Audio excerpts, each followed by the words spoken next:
All the tribes are different, peaceful ones and warlike ones. We're no two exactly alike.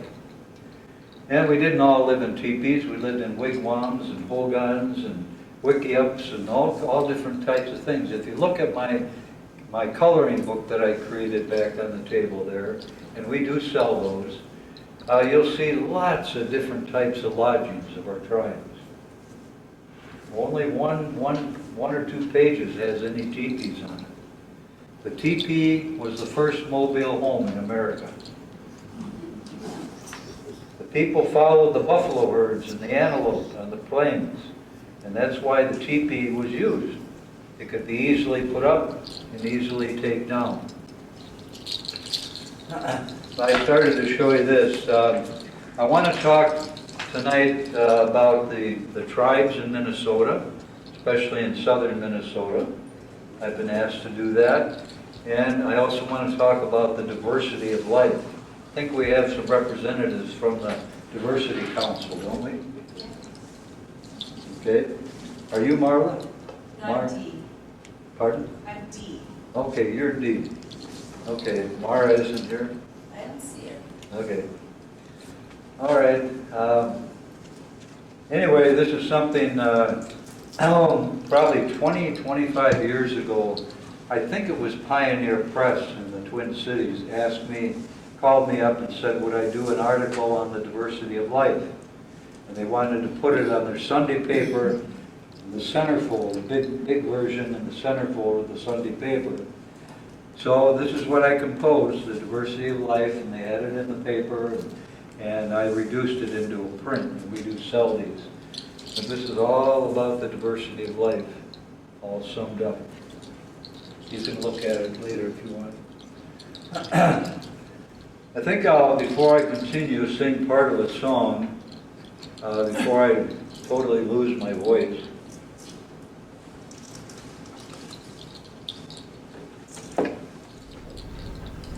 Okay. The tribes in southern Minnesota were primarily the Wapakudi, the Wahpeton, and the Mdewakanton. And they're still here. Maybe not as a tribe or a reservation right here in Olmsted County. But up near Morton, Minnesota are the Wapakudi. Up near Granite Falls are the Wahpeton. And up in Shakopee, Prior Lake, just south of Minneapolis, Mdewakanton. Winona used to be a big village of Dakota people. Their chief was Chief Wapashaw. That's how the town Wabasha got its name. Correctly, it's Wapashaw. And I'm good friends with the family, the whole Wapasha family. And in fact, I sang an honor song. At one time, Chief Wapasha was coming to the town of Wapasha in one of those paddle wheel boats. I don't know. They were having a welcoming for him there, and there was probably 1,000 people there to greet him. And the mayor was giving him the key to the city. It should have been the other way around, you know. But the mayor was giving him the key to the city. And I was asked with my group, my brother was there too, to sing a special honoring song for him. So we sang an honoring song. Now that's got to be 27 years ago, a long time ago.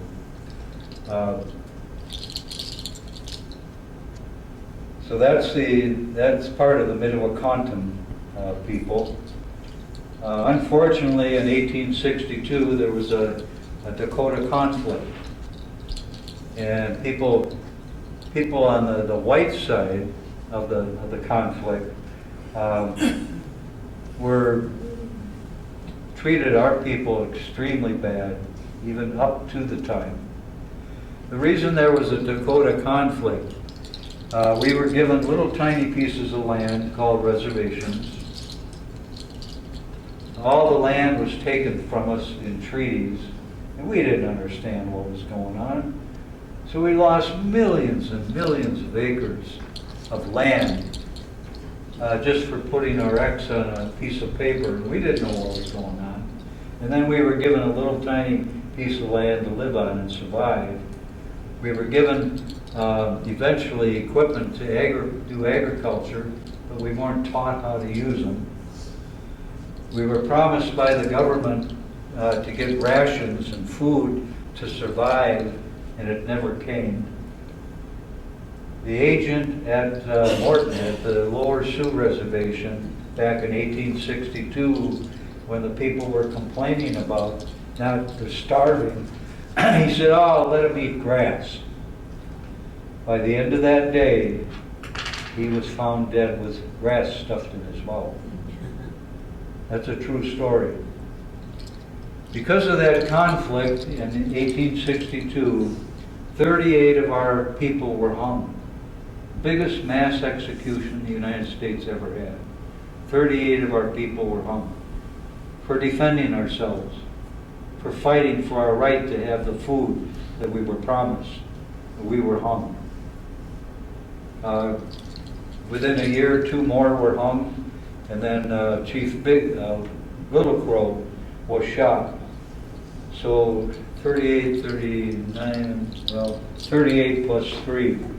Our people still talk about it. We still have ceremonies. We have our Mankato powwow every September, which is dedicated to those people that lost their life for defending our people. That's what happened. There were going to be 300 and some hung, but Lincoln pardoned all but 38 of them at the time. What people think of themselves? I mean, what do you guys think of yourself? How you refer to yourself? Okay. In the first place, we never thought of ourselves as a race of people. We're called a race. But we never thought of ourselves that way. We were individual tribes. We didn't think of ourselves as part of a huge group population. Red man is a misnomer. We're not red. That's why we hate the term redskins. You know, I mean, that's stupid. We're not red. Do I look red? I'm orange, but do I look red? You know? No. The term Native American, that kind of clarifies it some more.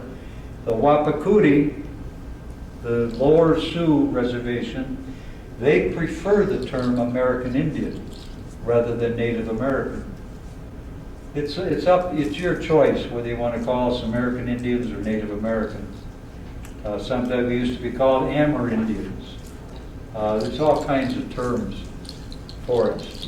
But we never thought of ourselves as a race. We were Anishinaabe, we were Dakota, you know, we were Diné. The correct term for Navajo is Diné. They call themselves Diné. Navajo is a name given to them by outsiders. While I'm on that subject, let me sing part of a quick song for you. Again, just a taste of it. It's got a little faster beat to it. You see this turquoise and silver jewelry that I'm wearing here? This is what a Navajo silversmith would sing when he's creating this beautiful jewelry. I learned this song from a famous Navajo singer named Nate. He was a recording artist back in the 1940s and 50s, and yes, I'm that old. I was born in 1939, but I learned this from Nate, and I'm just going to sing part of it.